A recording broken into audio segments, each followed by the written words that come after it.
What's going on, everybody? Welcome back to another episode of the Browns Beat podcast. I am Derek, no longer sick as hell. You are? My name is Tristan. Cheesing right now. Cheesing Tristan. Very, very happy for a multitude of reasons. But we'll get into that as we go into the show. But Derek, how you doing, man? I'm doing good. I love Christmas, but I also hate it because no freedom, no breaks, just go, go, go, go. It's insane. It's insane. And on top of it, of course, the Browns have to be all sorts of groundbreaking news every day. So the stress just keeps adding up. So on top of that, Ohio State football is getting crazy with the transfer portal and everything like that. So it's just it's a time. It is that time of the year. Got family Christmas Saturday. Can't wait for that. So yeah, tons of fun. Oh, geez. Yeah. Well, listen. Actually, before we get into our news, just real quick, just because I'm curious, what do you think about the newest Nebraska Cornhusker, Kyle McCord? Yeah, he's probably gonna end up there. I don't know. It's weird because it's like I feel like he should get out of the Big Ten. Honestly, I think Nebraska is like a weird spot where it's still kind of high-ish expectations, kind of. So I think the pressure's still there, but the real thing is Dylan Raiola.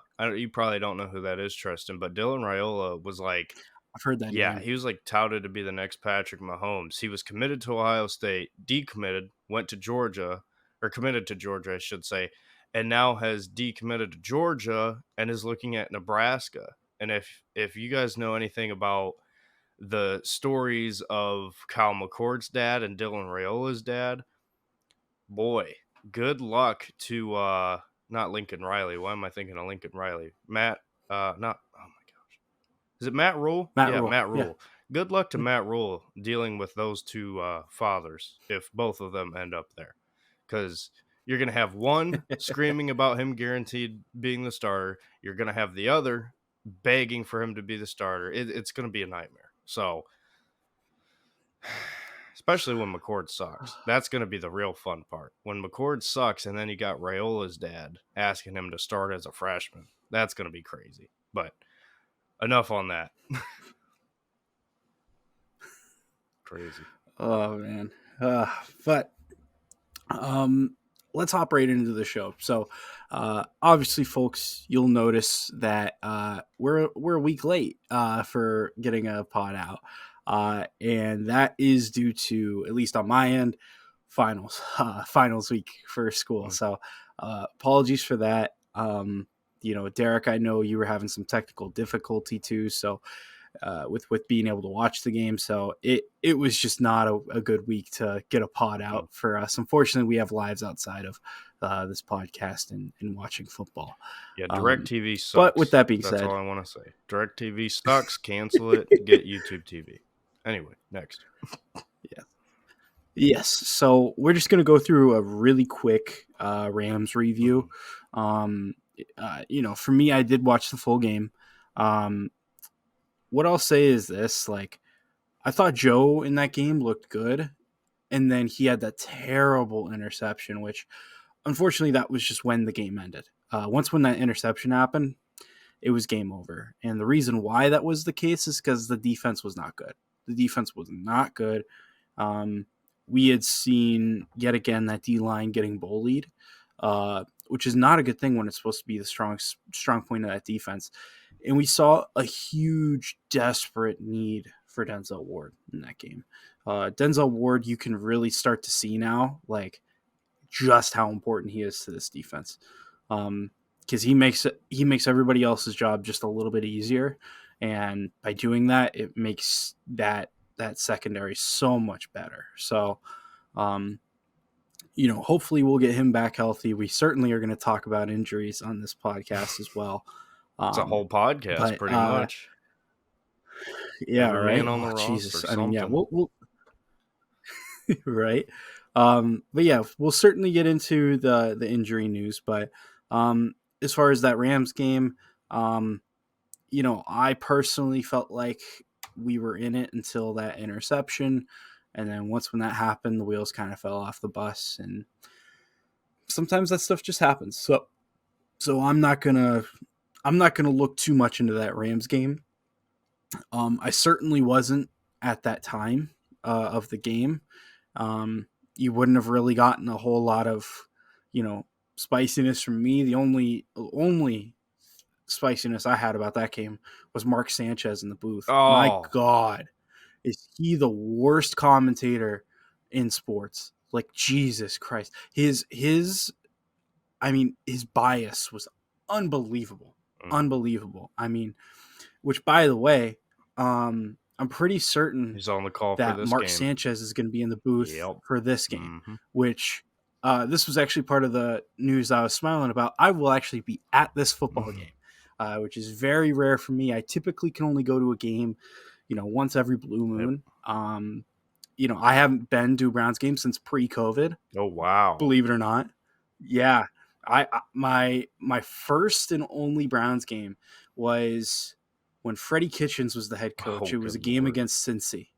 It was Joe Burrow's rookie year, but Joe Burrow wasn't playing because he was hurt. Mhm. So yeah, it was a long time You coming know what's for me to crazy? get out to another one. So That's going on 4 years ago, dude. 4 years ago, yeah, Freddie Kitchens. 4 years ago. Yeah, Seems like yeah, yesterday. man. Yeah, and honestly, I feel absolutely blessed because I'm a broke college kid, but luckily my uncle, his father-in-law, had season tickets that he was available to lend out to me, so Nice. I'm going to be going with my sister. Awesome. And yeah, I'm so excited to watch, especially this Browns team. Mhm. I get to say like, listen, this was the year that like things were really like going well for the Browns, and I went to one of their Mhm. games. So that's it's going to be such a great moment for me, um, and I get to watch the Hall of Fame, elite quarterback Joe Flacco in action. Mhm. How many people can say that? Uh, That's funny.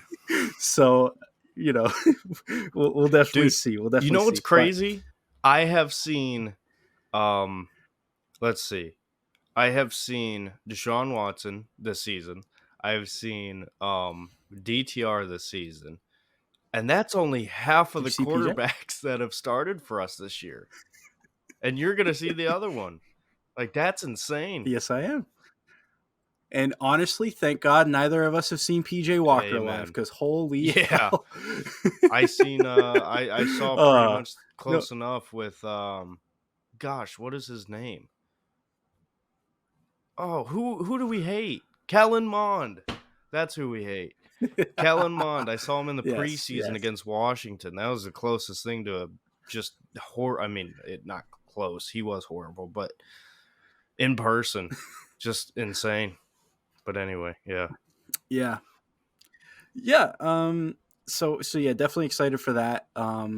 But with that being said, before we get into other news, Derek, did you have anything else you wanted to talk about that Rams game?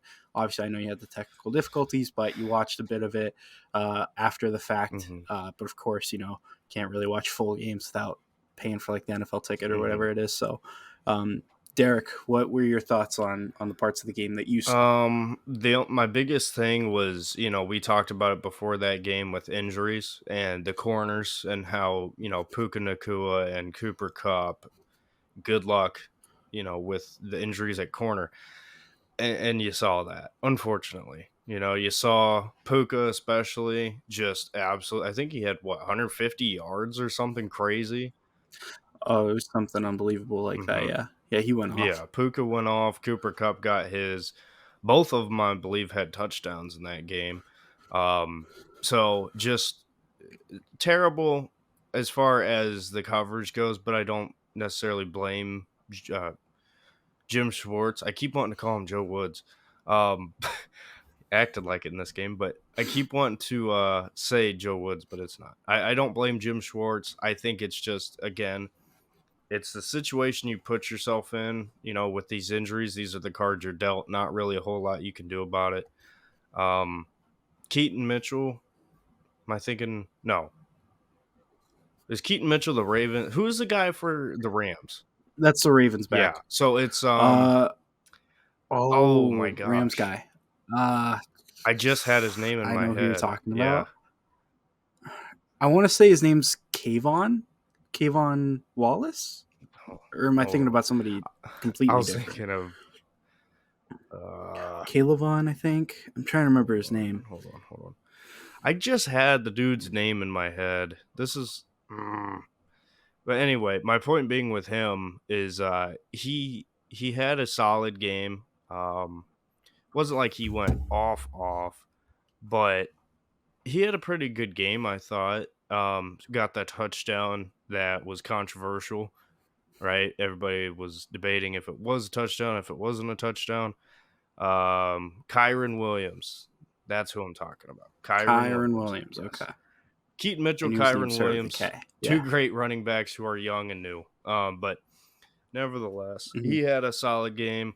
Um, but yeah, for me, it was just all about that secondary and trying to guard those receivers, and you just can't when you're injured that bad. So it's pretty much all I have to say about it. I thought the offense was solid from what I saw. I actually did a pretty solid job. Joe Flacco, a little bit of a coming out party. Uh, then we had the game we saw against the Jacksonville Jags. So, Tristan, if you're ready, I'm ready. Let's talk about it. Yes. So, we actually have to talk about a bit of news that Oh, happened yes. just I'm a sorry. few hours before the game. Oh no, no, no, you're fine, man.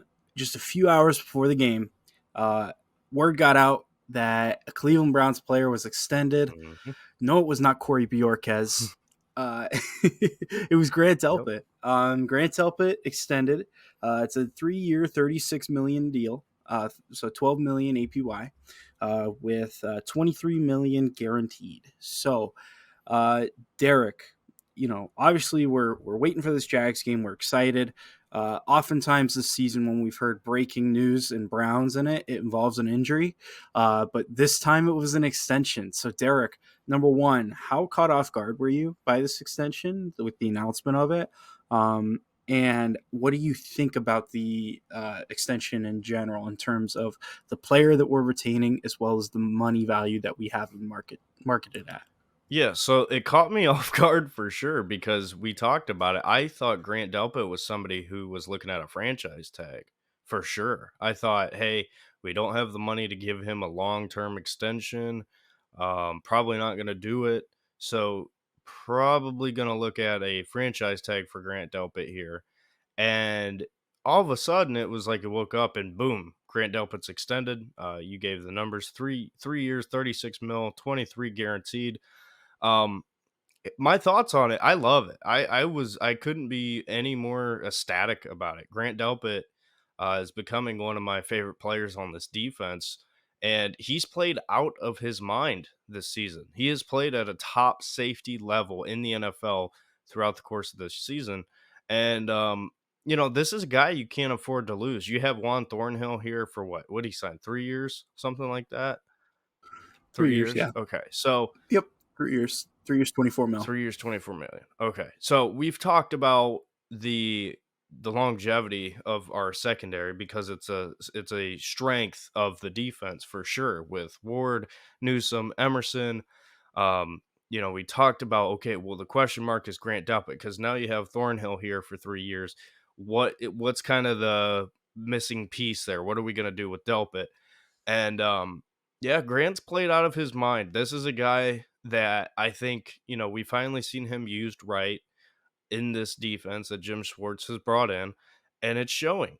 It's showing. You're seeing the guy you could have always had. And, in terms of if he were out there on the open market, right? You saw what Jesse Bates got, and Grant Delpit's name has been right up there with Jesse Bates pretty much all season. I mean, I haven't looked to see where it's at now, but I know especially early on.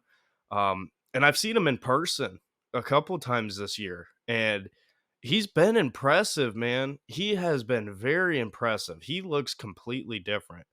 And I think it's a testament to him. I think it's a testament to Jim Schwartz. But also, I think it's just a great job by Andrew Berry pouncing on this now before it becomes an issue in the offseason. Because now your secondary as a group, is together, barring any sort of trade or whatever. Your secondary is pretty much locked up here. Now it's Newsom, Emerson, Ward, Thornhill, and Delpit long term, at least for the next like 2-ish years, obviously, because Greg Newsom, you have the 5th year option still. You could still franchise tag him.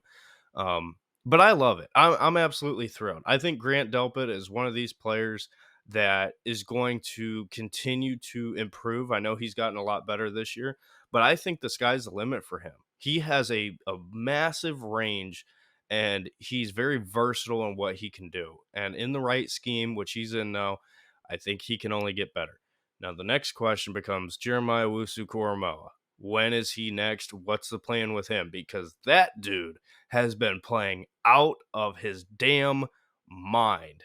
And, those two guys are the two pieces on the defense where it's like, okay, you had high expectations. You were drafted to play at a high level.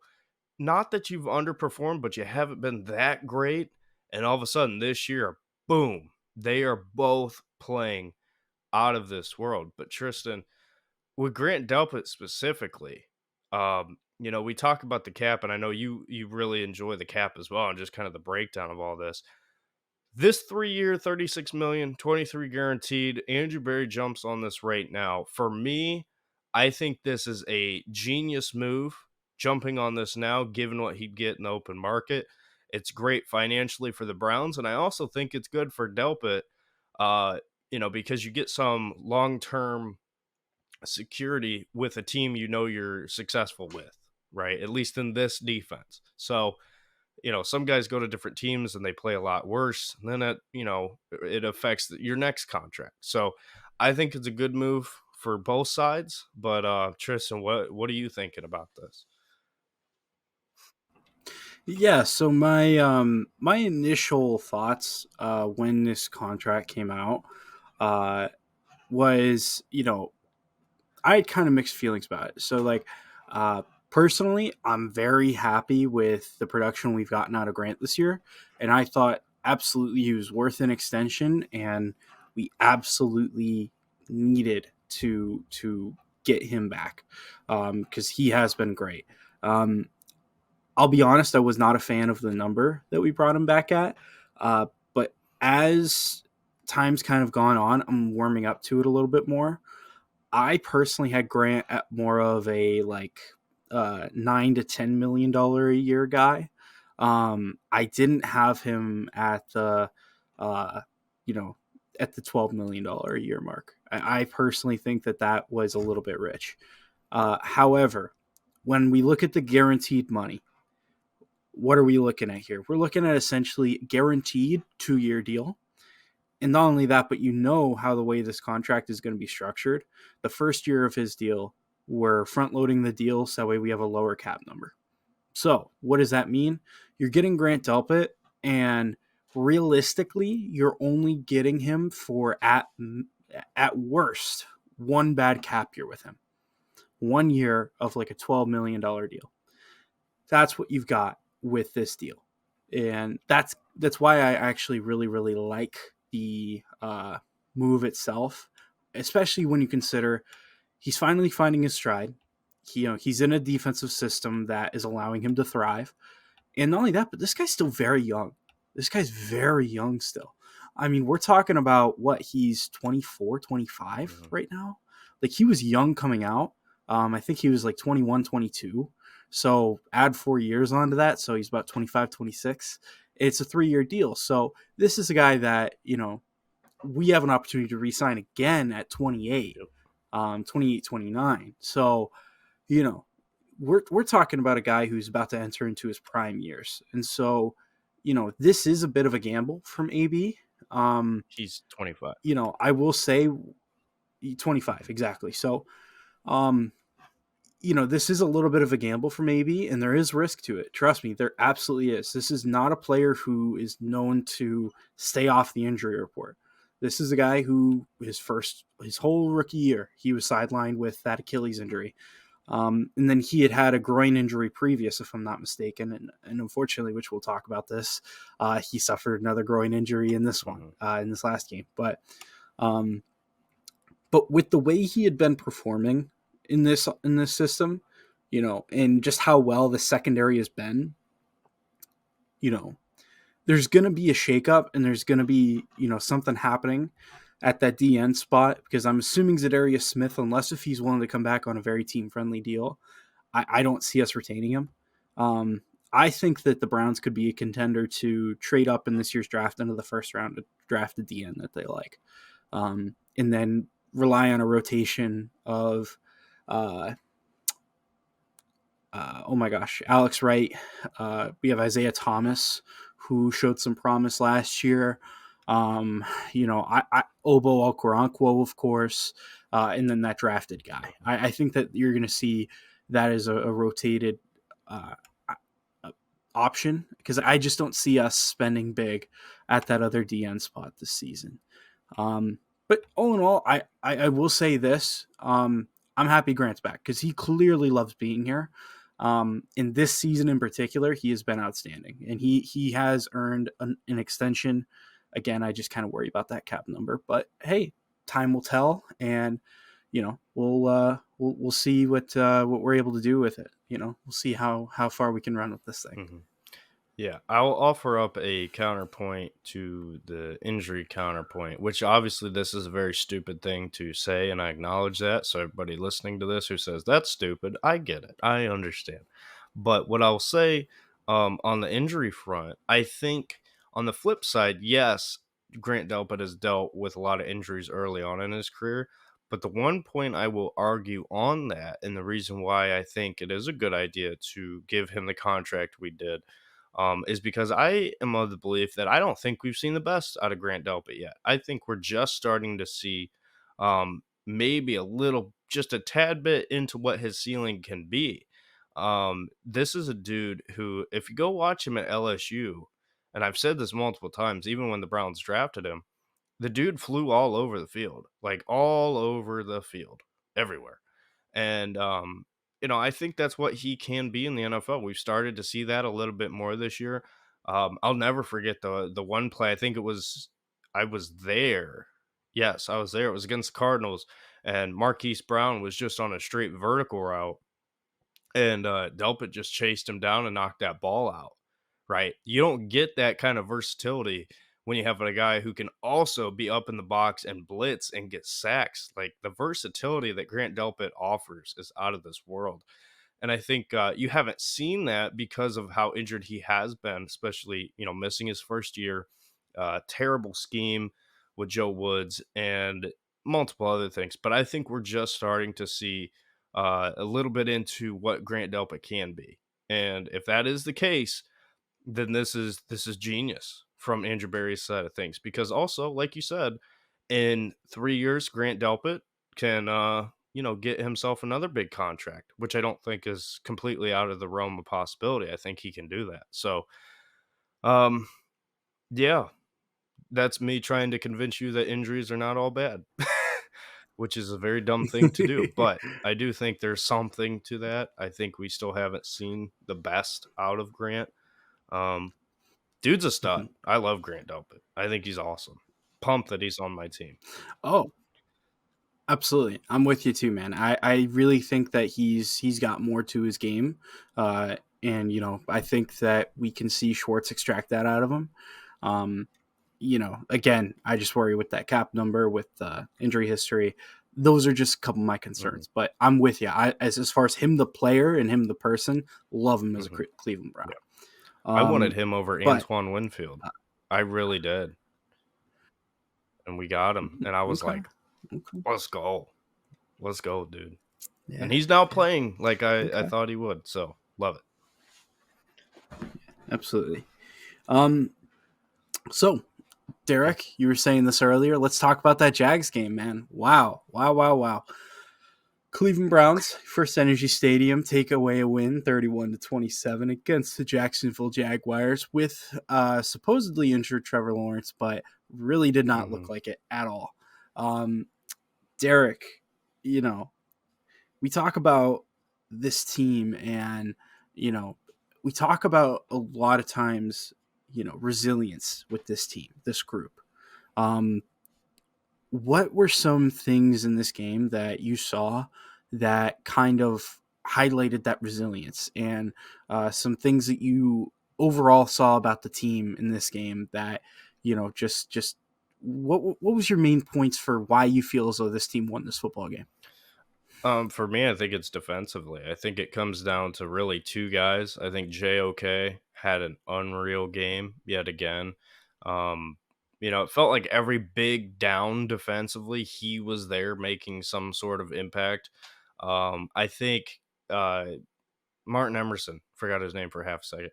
Emerson in this game, right, looked, and I think this is another thing too, right? Mentioned it with Grant Delpit. Um, you only starting to see his potential. I think Martin Emerson might just be one of the best corners in the NFL. Like I'm talking top 10, arguably corners in the NFL because he's on a in a DB room with a guy who was picked in the first round, with Greg Newsome, who's been really good. I still think he is really good. And another guy, Denzel Ward, who was picked number 4 overall, who's been a Pro Bowler, who's been great. His impact. Martin Emerson is setting himself apart in a defensive back room that is stacked. And when you can do that, you are special. Like you are next level special. And I think he is. I really do think he is. He had what, 2 picks today, Sunday? I know he had 1 for sure. I can't remember if he had 2 or not. Yep, he had He had two. 2. He had two. Yeah. And anytime you can get 2 turnovers, that is huge, especially in a game that ended as close as it was, right? Who knows? They go down and score on one of those drives, you lose. In hindsight's 2020, but Emerson I thought played out of his mind. I thought JOK played out of his mind. And overall, I think the defense really took a step up as far as what we saw in the Rams game versus this game. Much needed performance out of the defense. And then offensively, fucking David Njoku. Holy shit. I mean, 2 touchdowns, just absolutely marching downfield at ease. And maybe not even at ease. He was out there bullying people. Njoku is a freak. And I had this conversation with somebody. I can't remember, one of my friends. I can't remember who it was. Um, it was at a Browns game in some sort of non-sober conversation, but we were talking about how good David Njoku is, and I was saying, dude, if he was on a team that just passed downfield all the time, right? If he was on like a Bengals team or like a Chiefs team or something like that, he would be looked at a lot differently than he is in Cleveland. And now you're starting to see him get the ball more and get opportunities more. And David Njoku, 2 touchdowns, put up I don't even know how many yards, but he had himself a game. Excuse me. He was incredible. Um, and then Kareem Hunt, I thought, had a lot of impact in situational times where we needed some sort of impact from the running back position, right? I mean, obviously Jerome Ford's the guy. Pierre Strong has been talked about getting more carries. But Kareem Hunt has been very reliable, short yardage situations, converting. He's been he's been a great pickup, and I'm so happy to have him back. I've said it multiple times. I love Kareem Hunt.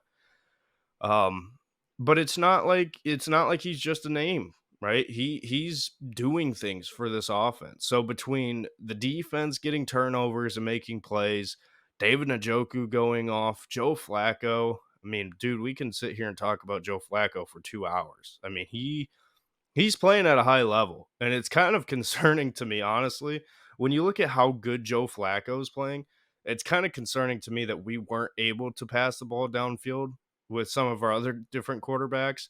And I'm not gonna. I mean, that's a different time, different conversation. But the way Joe Flacco, coming in as a veteran quarterback who was sitting on his couch and was on the practice squad, has been here for like 2 weeks. The way he's playing, man, it's crazy. It's hilarious. The Ravens legend, Joe Flacco, is leading this Browns team to pull us out of our misery with all these injuries and keep hope alive. It's unreal. It's the craziest storyline I think I've ever seen with the Browns. It's almost like Big Ben. Like, could you imagine if Big Ben came to the Browns and was just lighting it up? I mean, that's essentially what this is. Joe Flacco, Ravens legend, comes to Cleveland at age 85 and is taking a Browns team that's stacked uh, to the point where we're what, 80% chance to make the playoffs? Is that where we're at right now? Something like that? Yep. Yeah, I think from I think it was Cody Suick, I think on Twitter. He tweeted out that the odds percentages were about 82 or 86, I want to say.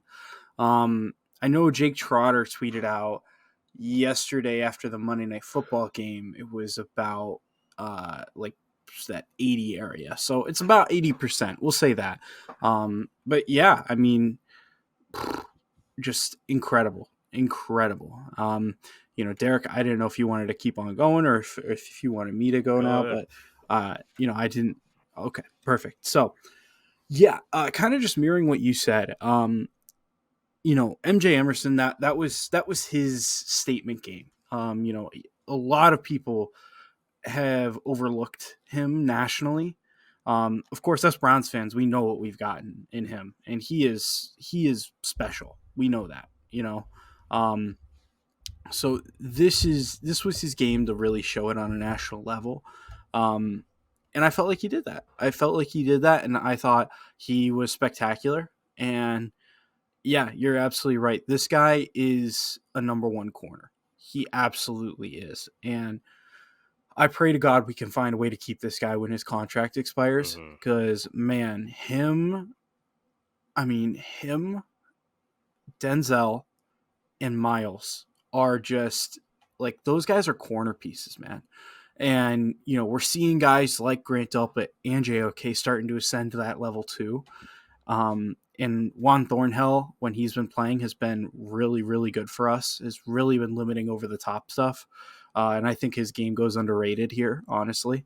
Um, but man, like when you look at just the guys that you could look at and you could say, man, this guy's a cornerstone piece. Like this guy's a cornerstone piece. MJ Emerson's starting to crawl up there, man. I think he is He there. absolutely I think is. he is there. I If you Yeah, gave me he Newsom or honestly, Emerson today, I'm taking Emerson. Not even close. And I love Newsom. I agree. I love Newsom too, and I think he has a unique skill set. Um, and I think Newsom personally, I think Newsom is a really good corner.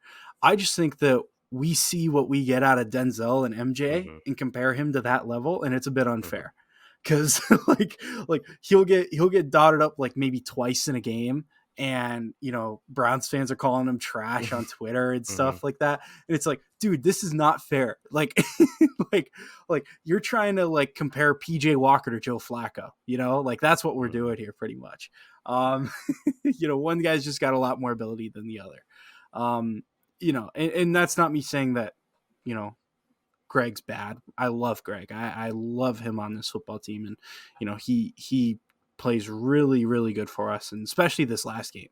This last game, I thought he was really, really good. Um, Nothing that's coming to mind where it's like he had any sort of bad plays.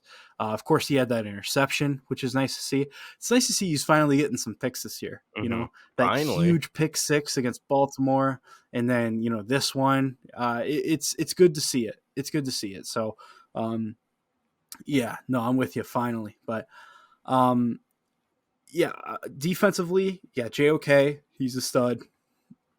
Um, I thought that the D line play today was a lot, or not today, Sunday. See, you We did keep it, and now doing I'm this, doing it. yeah. Um, I thought the D line play was pretty good too. Um, and what Miles said after the game about the hack a Shack stuff, like he's absolutely right. Like right now, especially, he is getting held like every single down. And they're not even calling it like a fraction of the time. Mhm, They're just not calling it at all. And, he's already injured, which is frustrating enough. But like because of the officials' refusal to call stuff on this, it might cost him a defensive player of the year award. Like legit, it might cost him. Which would be a damn shame because he has earned it this year, man. He really has. He's been terrific, on a whole nother level. But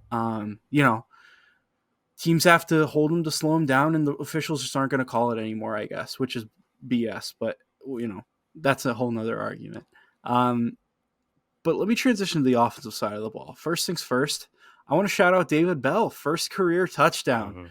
Mm-hmm. Which, listen, I mean, again, I'm no pro football, analyst or whatever, but that touchdown play, yes, the guy who's covering him slipped, but if I'm not mistaken, what it looked like to me was he was on oh geez, I'm forgetting the name of the route now. A drag. Mm-hmm. He was on a drag, and he read the blitz. He read the positioning of the guy who was covering him, and he stopped. And him stopping caused the corner linebacker, whoever was on him, to slip. That's what caused him to slip. And Joe found the guy. He made the perfect read, ran away from the pressure. Wasn't necessarily crossbody, but it was off of one foot. Hits David right in the hands, and he's walking down Broadway for his first career touchdown. That was just a great play. Wideout wise, I thought Amari Cooper, of course he had that terrible, terrible fumble. He had a couple of drops in this game as well.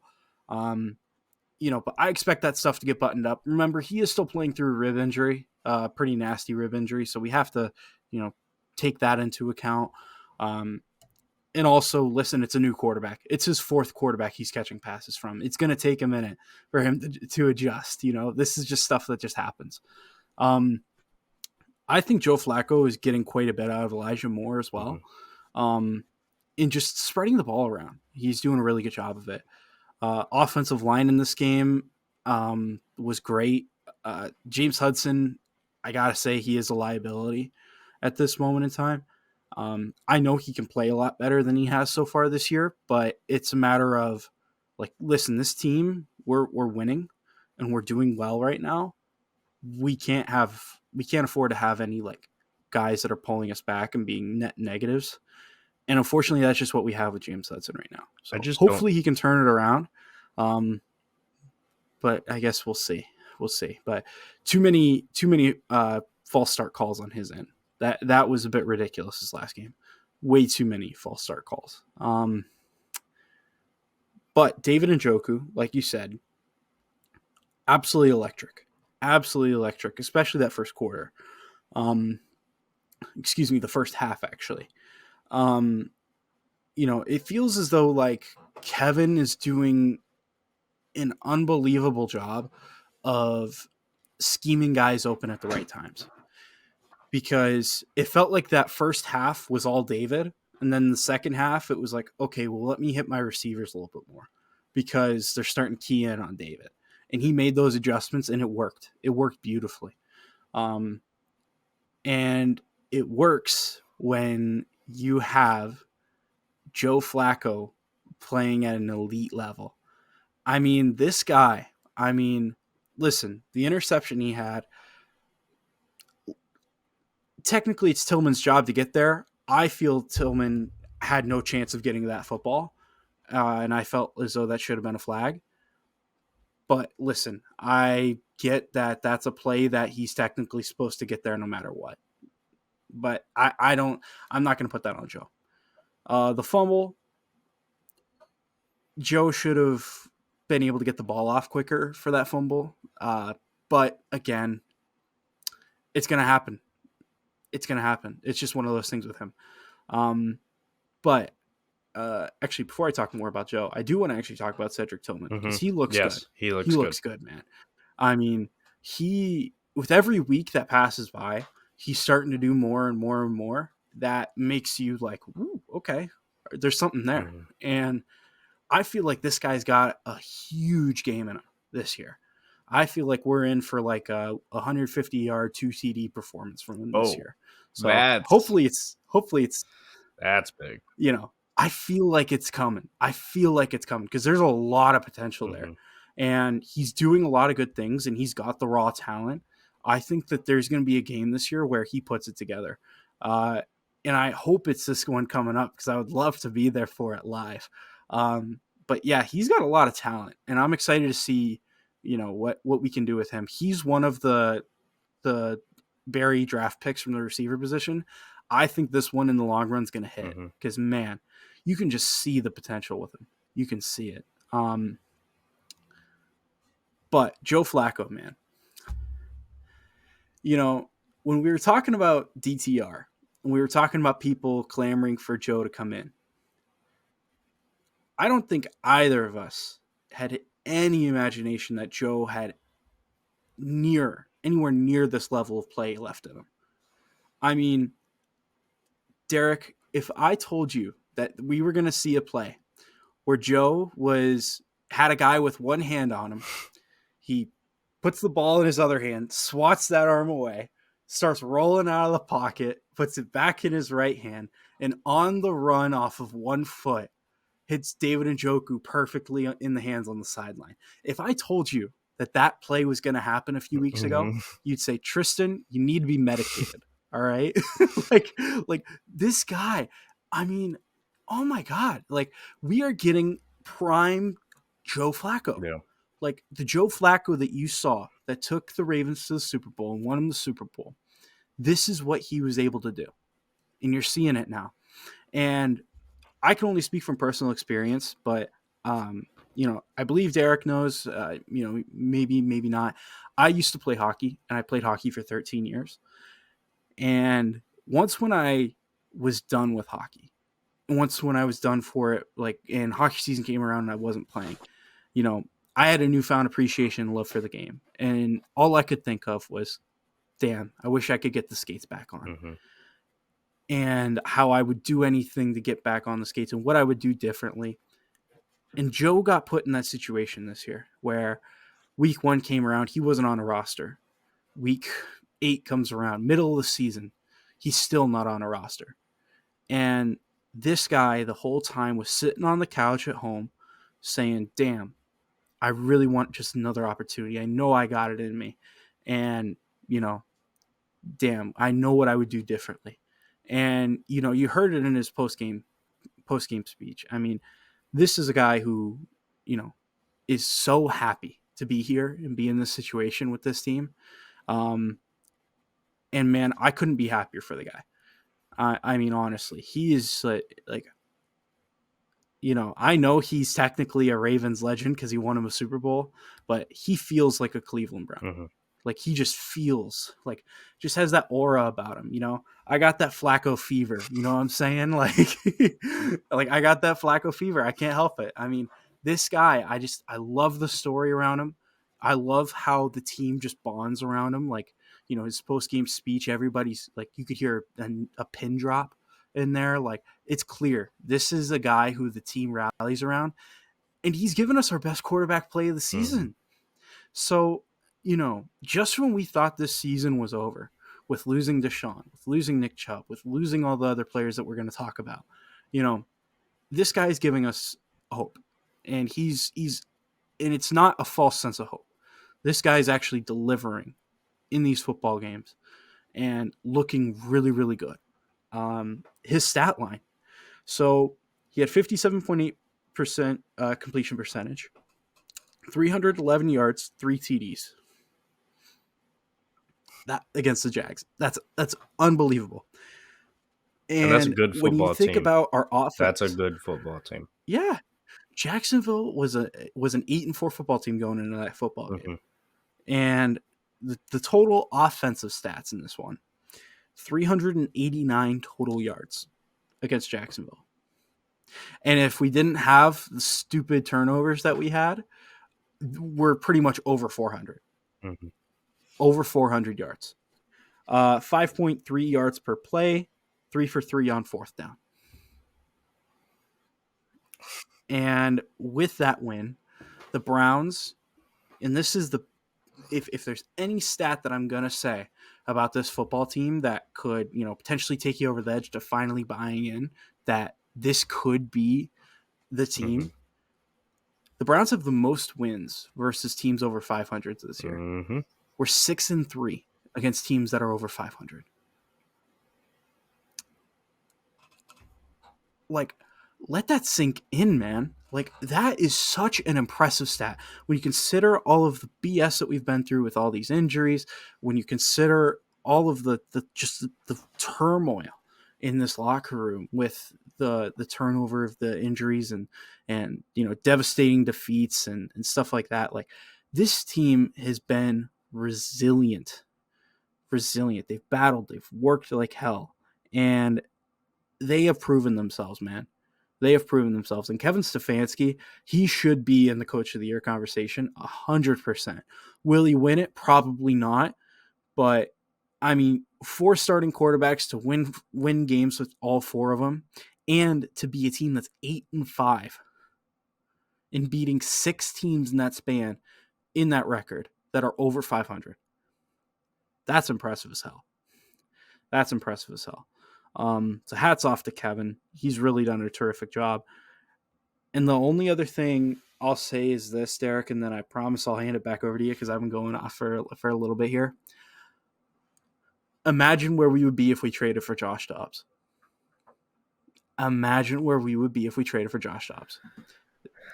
This is why I have always had a steadfast trust in AB. And listen, you can say that we stumbled upon fool's gold with Joe. We absolutely did stumble upon fool's gold. But even before Joe stepped in, I thought DTR looked good. So complete trust in AB, extend AB in the offseason.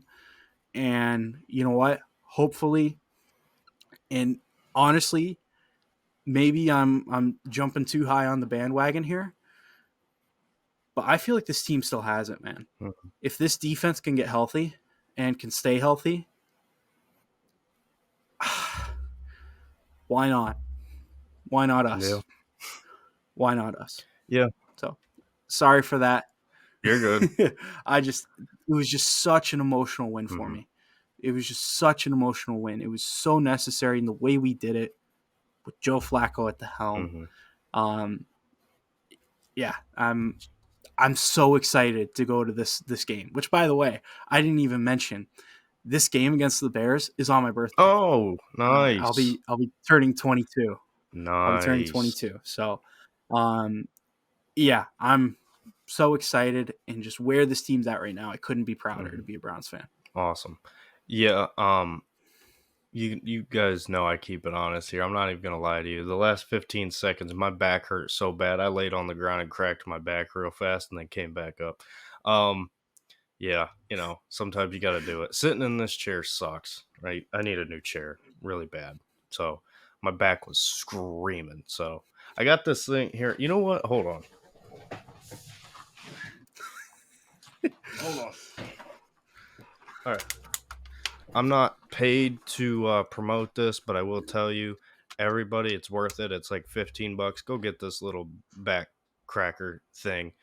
Right, this thing saves lives. Let me tell you. Um, but anyway, yeah. So just wanted to throw that out there.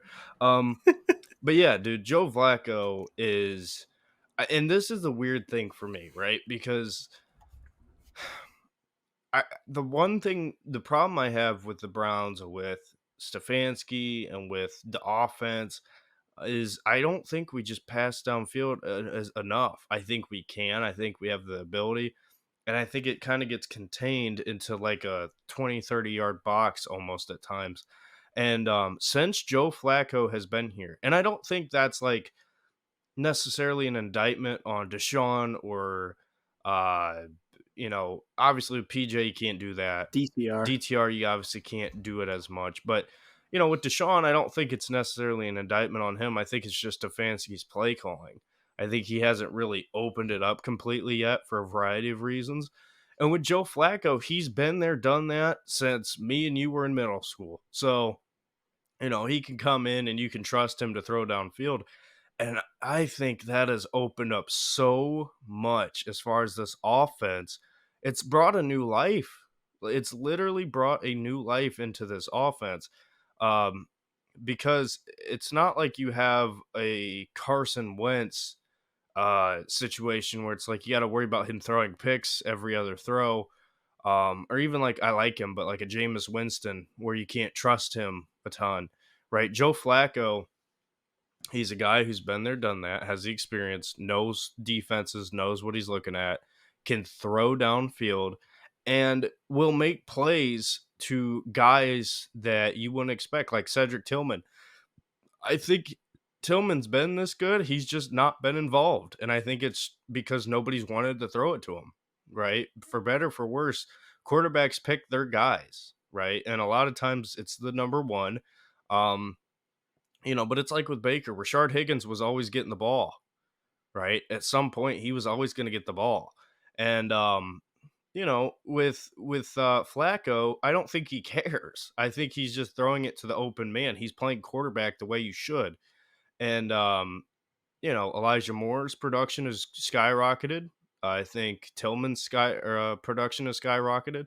Njoku's finally getting the ball downfield because guess what, Tristan? I told you when I went to the games, the middle of the field's wide open. Take it, right? It's there. You can hit Njoku, and we just haven't. So finally, we're starting to see it. So I think it's just a experience thing. It's not like Joe Flacco. He doesn't have the strongest arm in the world. He's not the most accurate. He's not, at this point in his career, he's not those things.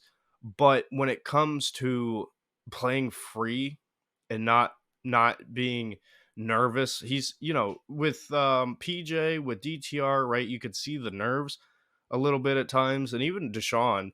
But with Flacco, I don't think he cares. I think he's just grateful to be there and is going to make a play. I think it's just that simple. And if you get that kind of quarterback performance week in, week out, and we're finally opening things up and getting guys involved who weren't involved before, dude, David Bell had his first touchdown. Like, David Bell ain't getting a touchdown. He did with Flacco. Why? Because it's Joe Flacco, and he don't care who he's throwing to. He's throwing it to the open guy. Like, that's just it. Yeah.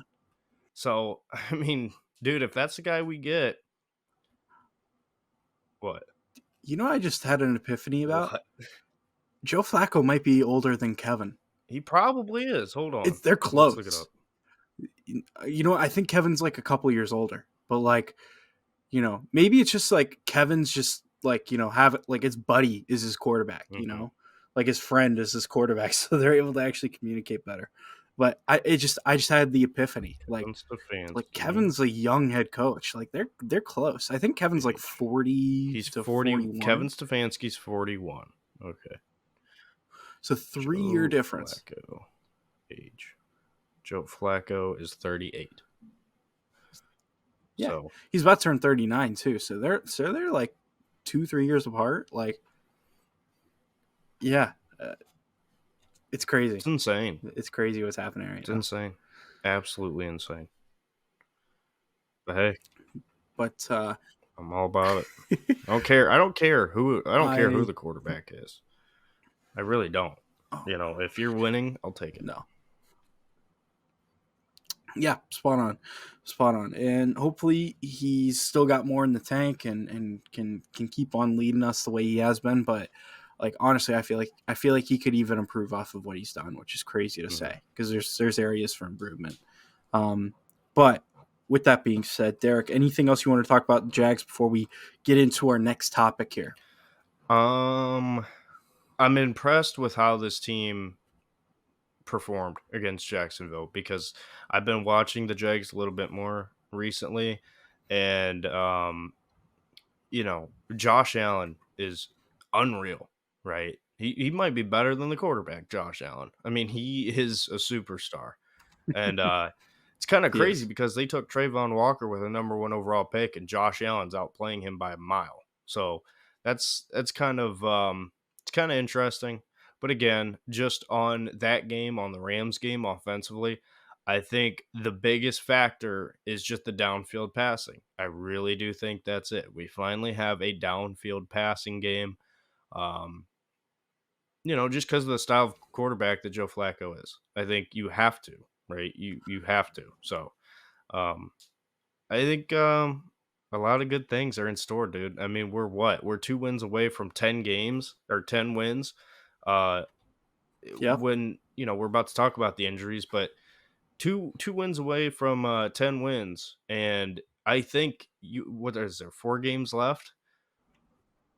4 games. Yep. 4 games left, and I think you could very well win 3 of them at least, if not all 4. I mean, at least 3 of them, and I don't want to play the schedule game, but dude, I was talking about it with my friends earlier.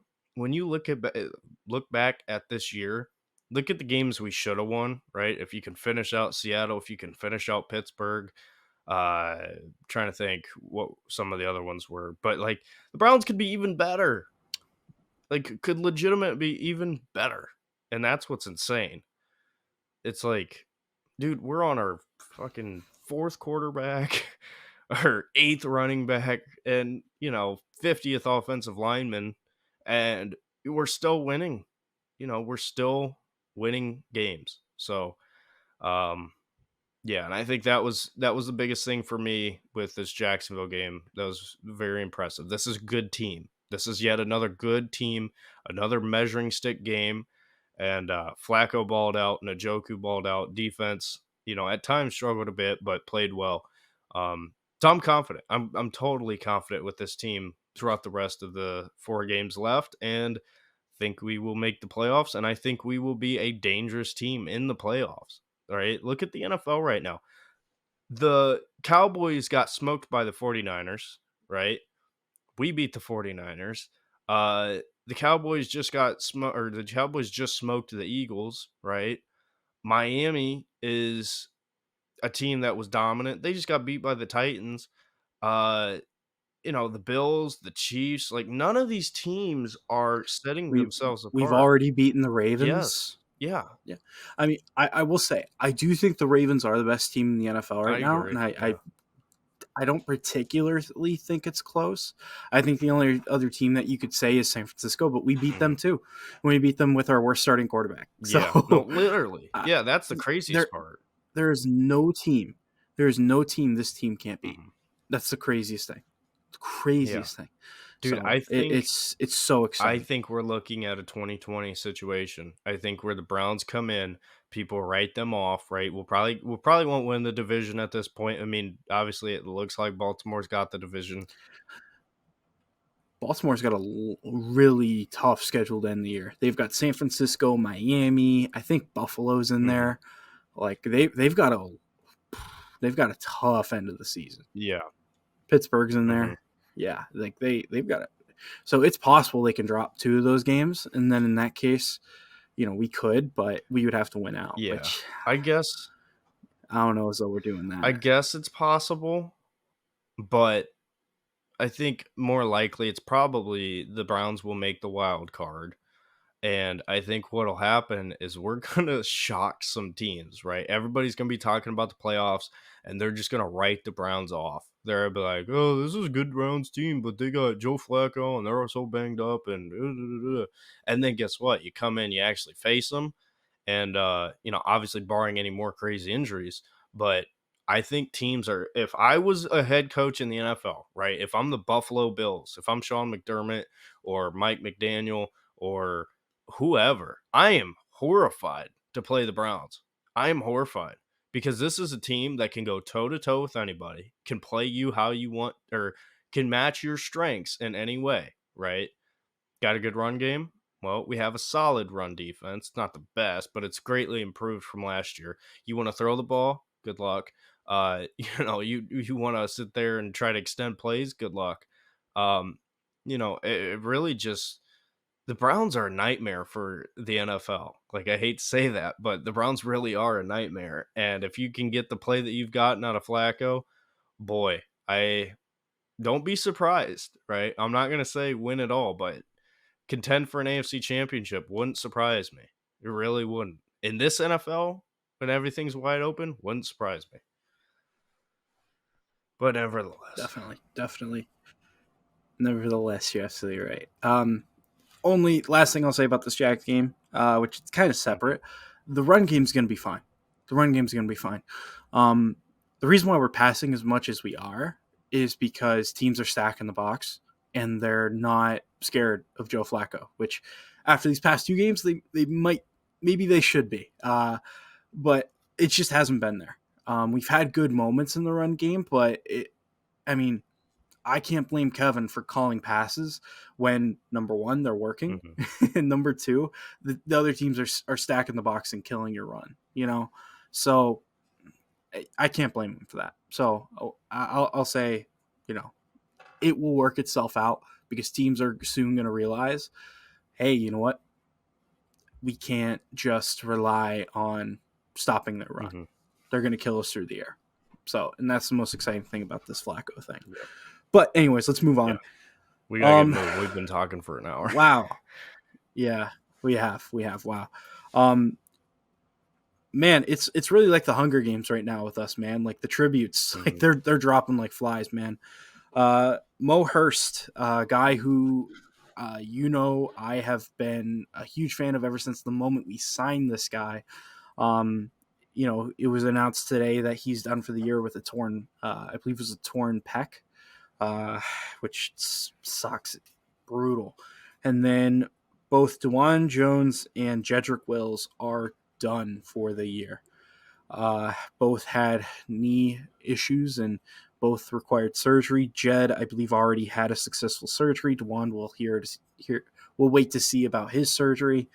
Um, but those three players, I mean, luckily Jerron Christians stepped in at left tackle and played really, really solid. So, it hasn't been too bad since Jed's been out.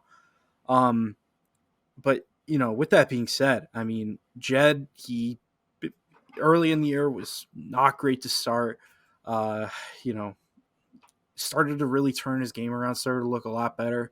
Then he fell with injury. Like I said, luckily Jerron Christian's been playing really well in that slot. But then you have Dewan Jones who stepped in for Jack Conklin and by all accounts was worthy, like a Pro Bowl caliber player at that right tackle spot. And man, it really did show on Sunday that we missed him. And the fact that he's going to be done for the year is just absolutely heartbreaking. Um, it it's just such a punch to the gut because we had we had gotten the surprise, player out of him. We had gotten pretty much hitting the lottery in the draft with him, and he had improved immensely. Like you talked about what was happening at camp with him, like throwing up at rookie minicamp, clearly out of shape, not where he needed to be, and then week one, happens and he ends up being the starter, and he played like a god. Like he was so good, and it's so heartbreaking that he is done for the year. Mm. And then, of course, like I said, Mo Hurst, you know, Mo Hurst, before we got him, he had been dealing with major injury after major injury after major injury. First, like a first round talent that slipped to the fourth in his, it was like the fourth or the fifth in his draft year because of a medical, like a heart thing in his medical exam. Fought through and had to deal with so many injuries, has a really good year here in Cleveland, and unfortunately he's just not going to be able to finish out the year, and it's just such a bummer because man, he would show up at moments and he would be such a key player for us. And he's a guy that I hope we can bring back. And by the sounds of it, he, based off of like what I saw on Twitter, he tweeted out about how frustrating the injury was. But by the sounds of it, he really appreciates being here. I hope like hell we can bring him back Mm. because man, I love that guy. But Derek, when you think about those three injuries, man, just kind of talk about like, the impact that losing those three guys has on this football team, and how do you think we recover? Well, I think it's more of a long term thing. I think Jed might be done as a Brown. The way Dewan's playing, I wouldn't be surprised if they, and I know I've mentioned it in the past, but I really wouldn't be surprised if they try to move him to left, um, in the off season. That way you have more time and you can just test it out. But um, so Jed, I think there's a chance he's done. Um, Mo Hurst is a dog. That's somebody you want now. That's somebody you want coming down a stretch where you're trying to make the playoffs and then even into the playoffs. Now, I love Shelby Harris. I think he's been great. Um, but Mo Hurst has been he's been a different guy. I would do anything to keep him around for next year. I think he needs to be a pivotal piece that's kept. Especially one of the two between Shelby Harris and Mo Hurst. I think one of them need to stay. I would keep Mo Hurst personally. Um, so if I'm Andrew Berry, Well, don't forget Jordan Elliott mhm, too, because I think he's on the last year of his rookie deal. So yeah. So I mean, one of them has to stay, in my opinion. Now, with that being said, it's Siaki Ika season. It's Ika time. Time for him to get in and see what he can do. Right now, hopefully, he can come in and play out of his mind. That would be incredible because if that's the case, then boy, Browns are in a good spot. But yeah, it just sucks. And then with Dewan, it really sucks because that's a guy also that tackle play late in the season and in the playoffs is huge. Every second counts. Every half a second added to time to throw counts. And that's a guy you want. And unfortunately, he's not going to be here. With that being said, he had an incredible season. I think most of these guys, I think Mo Hurst, Dewan had an incredible season. I think Jed had some really good points in the season. Um, but it just sucks, man. It's just the injury bug has bit the Browns with a whole different level. I don't think this is a bug. I think this is an injury shark that has come in and has just tried to eat the Browns, and we're just swimming away with our whatever's left of us trying to survive. But that's a horrible image to paint in your head. I am so sorry. But anyway, um but yeah, I mean Jaws. that's just it though. I mean, we can't catch a break, but we're still winning. We're still winning. Guys are stepping up. And that's what you need. So, yeah. Yeah. Um, and something I wanted to talk to you about, which I didn't bring up to you on the preview that I was going to bring up, but I'll just bring it in here now. So, obviously with losing Hurst, it sucks, right? But we have pieces in Jordan Elliott and Shelby Harris who, you know what, we can give them a little bit more of the rotation. And we've got our draft pick, Siaki Ika, who certainly could be and looks very promising. Um, and then, with losing Jed, you have Drawn Christian, who's really stepped in and done a solid job for him there. So that's not too huge of a concern. However, I already highlighted James Hudson and about how he's kind of a net negative at that right tackle spot. Um, Derek, when it comes to that right tackle spot, I don't know if you've been seeing my tweets at all, but I am 100% on board the bring Lyle Collins to the Cleveland Browns train right now. Hmm. He's a free agent right now. Was cut by Cincinnati after recovering from an injury in the off season. Um, I listen. I know that he has not been a top tier right tackle in the NFL. However, he's been a guy that's played at a solid level before, and you got to imagine with Bill Callahan standing next to Wyatt Teller, he'll be able to do a job. And not only that, but James Hudson, he's a fine swing tackle. He's a guy who, when you put in heavy sets, does a good job. Let him be in that role because it's clear that this right tackle job. I think that the Browns are going to look and see how he does on Sunday. Um, but let me say this: if Khalil Mack, sorry, not Khalil Mack, geez, he's not there anymore. Wow, that's brutal. That's a couple years back. But if Montez Sweat Hmm. is lined across from James Hudson and Montez Sweat gets the better of him, I think that you're going to see a move be made. And I expect Lyle Collins to be that move because I think that um, that's like you said. And when it comes to playoff time, every second Hmm. matters. Every millisecond matters, especially when you have a guy like Joe Flacco in the pocket who, you know, outside of moments that he's shown us, he's not very mobile. You got to keep the pocket clean for this guy. So we'll see.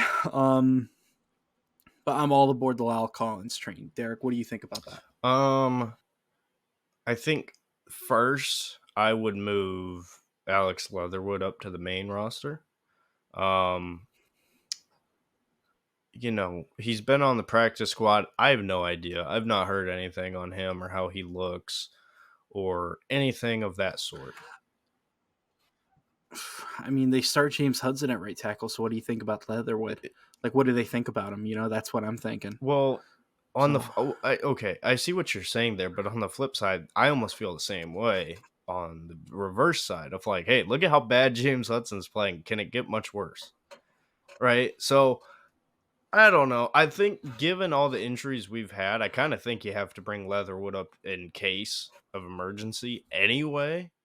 Um so oh yeah, yeah, he'll be dressed for this one, oh yeah, yeah. 100%. So I would I'd bring Leatherwood up. I would see, if it works. I'm not necessarily saying start him in a game.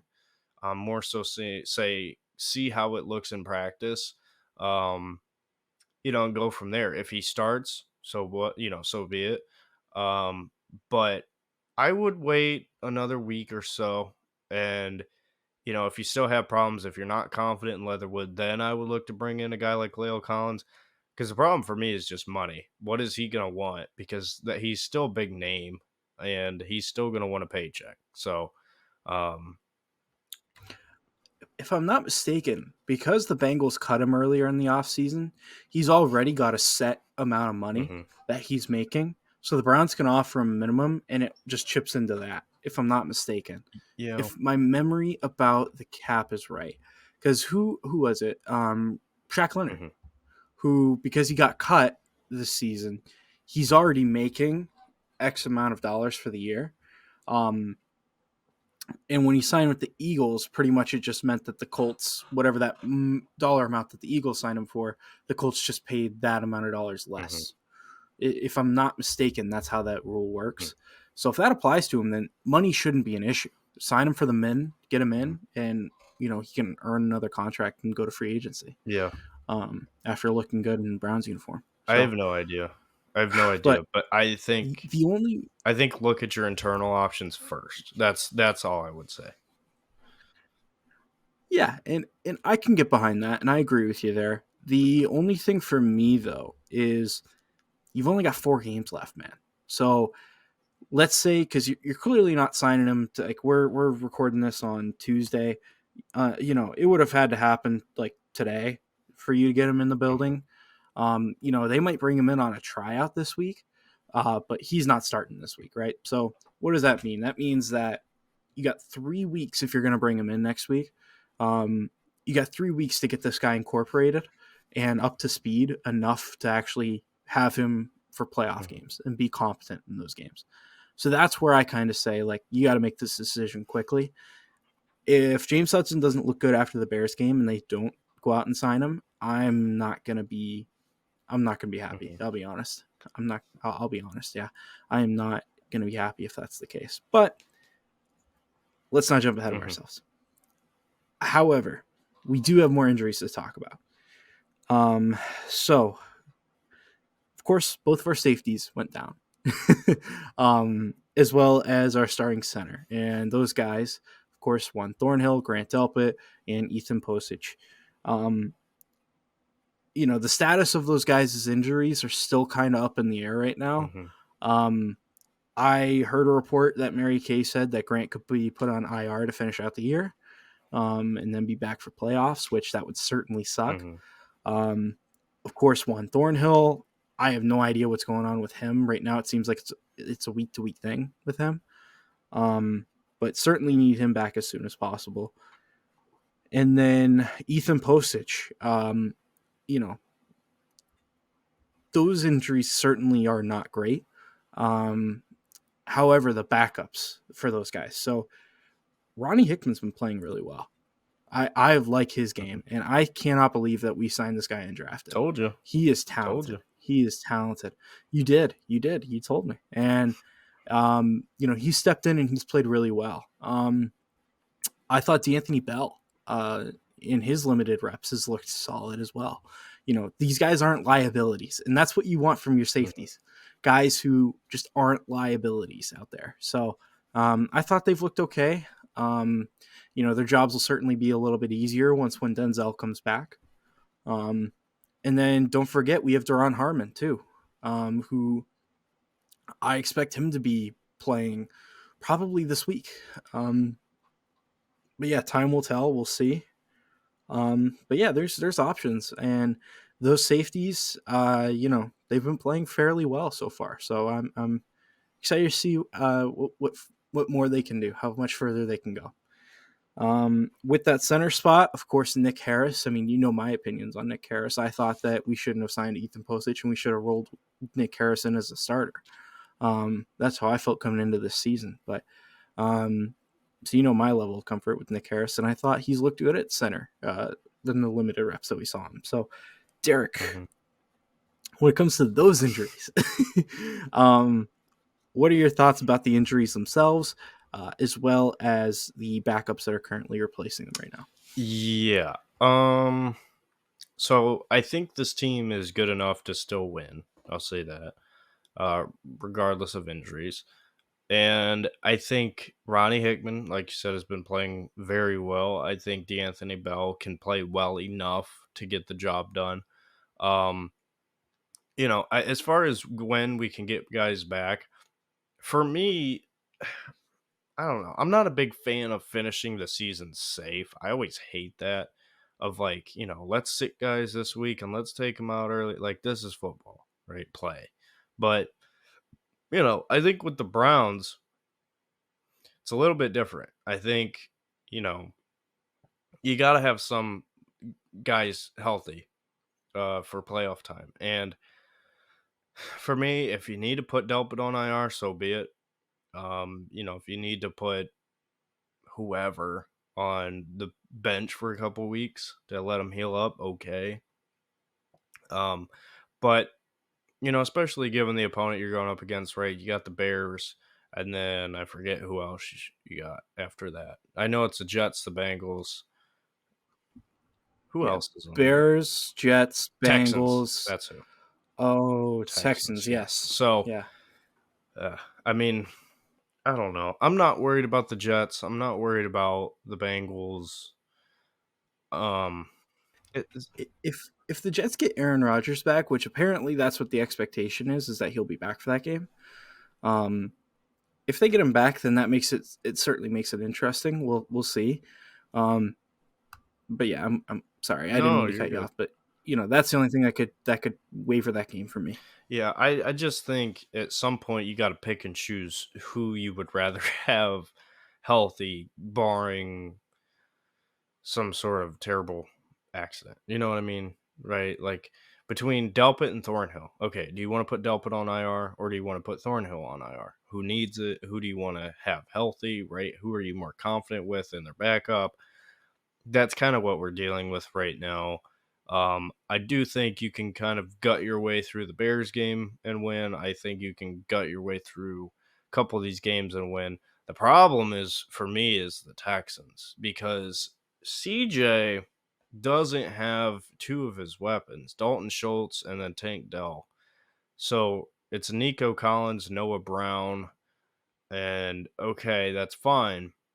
But CJ is a different breed. And CJ is upset multiple teams that he has no business upsetting. So who knows? And well, the other thing is like because if I'm not mistaken, so we play the Bears this week, and then do we play them next week? I thought we Because I want to say that we play them next thought week. we played the Because Jets. I know actually yes, it is next week. Then because we play the Jets on December 31st. I want to say because we end the season Jets Bengals, Mm-hmm. if I'm not mistaken. So Yep. we play the Bears and we play the Texans and then Jets and Bengals, Correct. if I'm Yep. remembering correctly. Yep. And CJ Stroud had a nasty Whoa, concussion whoa, whoa, whoa. in that last game. Not to cut you off. Something I just noticed. I don't know if this Yeah, is go ahead. normal or not.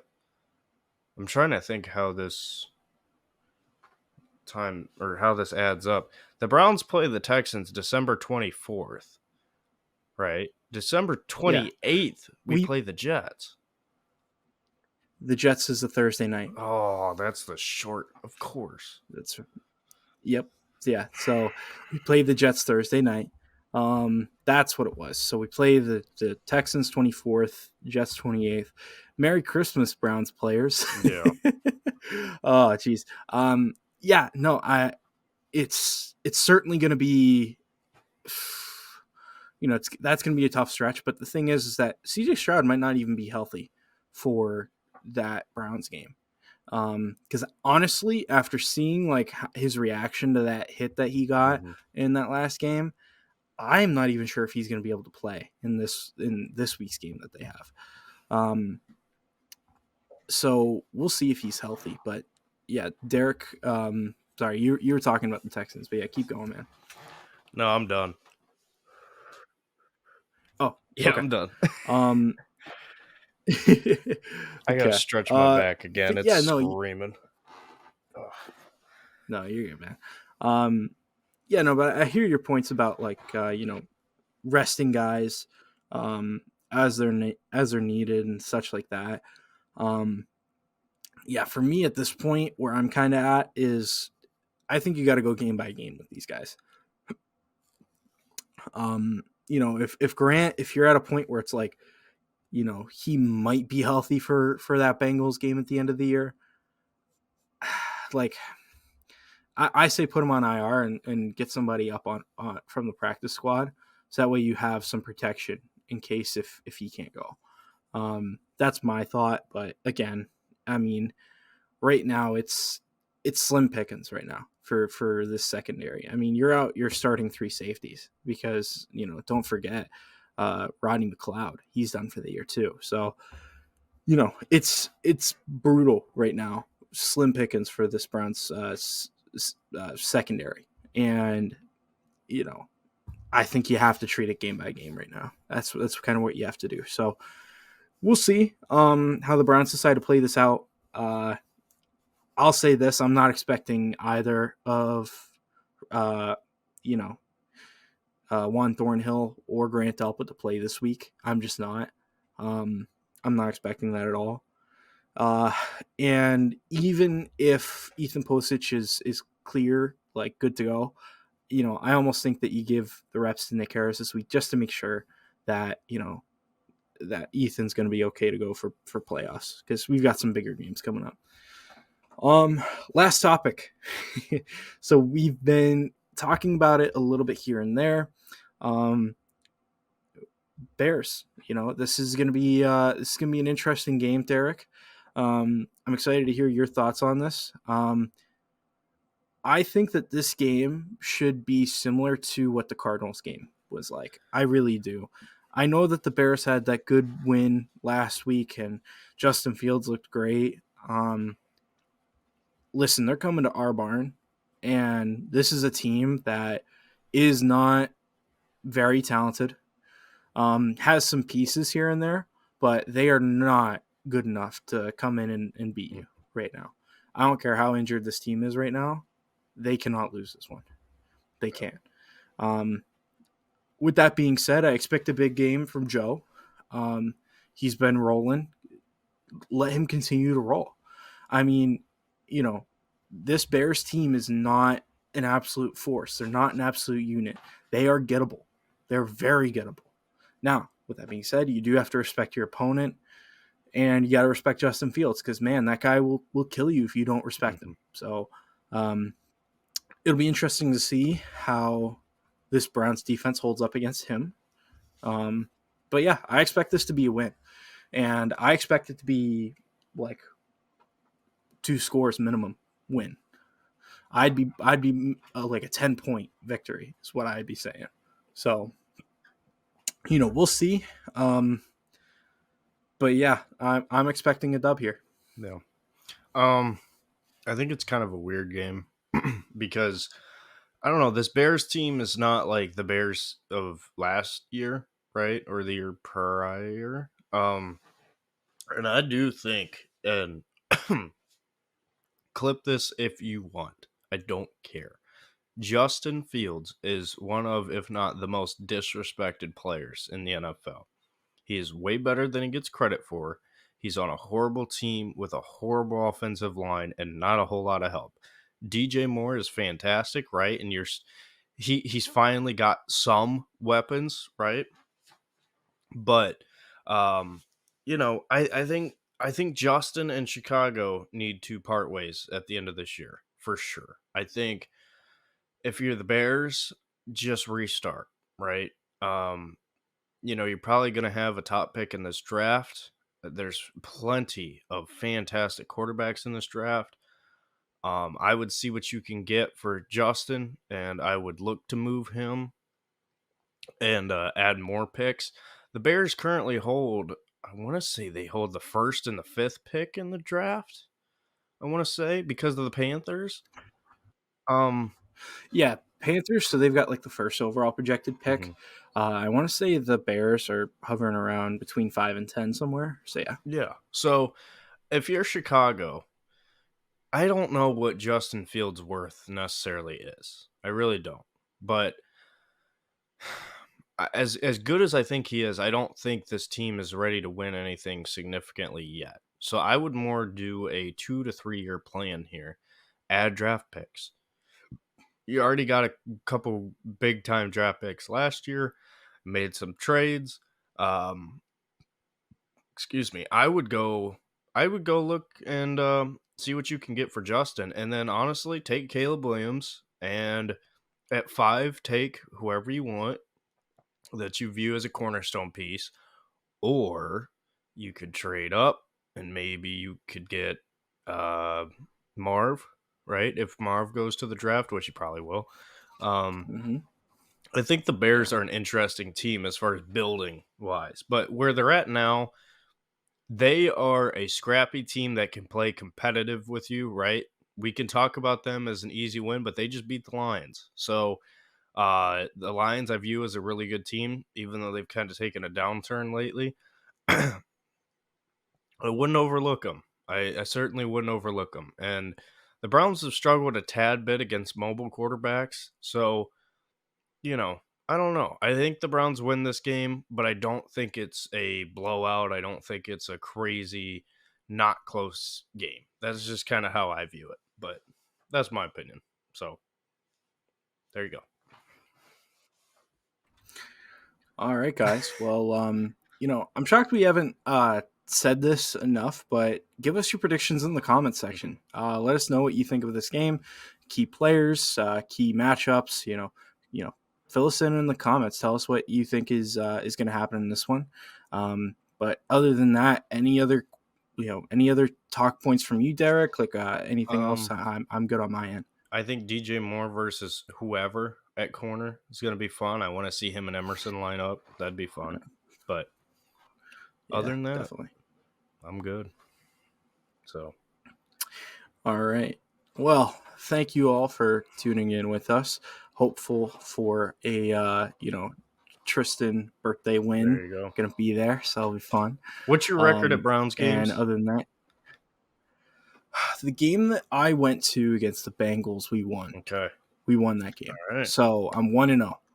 Well, I'm 1-0. So if we win, then you guys are gonna have to start a GoFundMe for me. To go to every game. Um, going every game. We'll see. Yeah. All right. Well, thank you guys so much for tuning in. Take care. Have a good one, Go guys. Browns.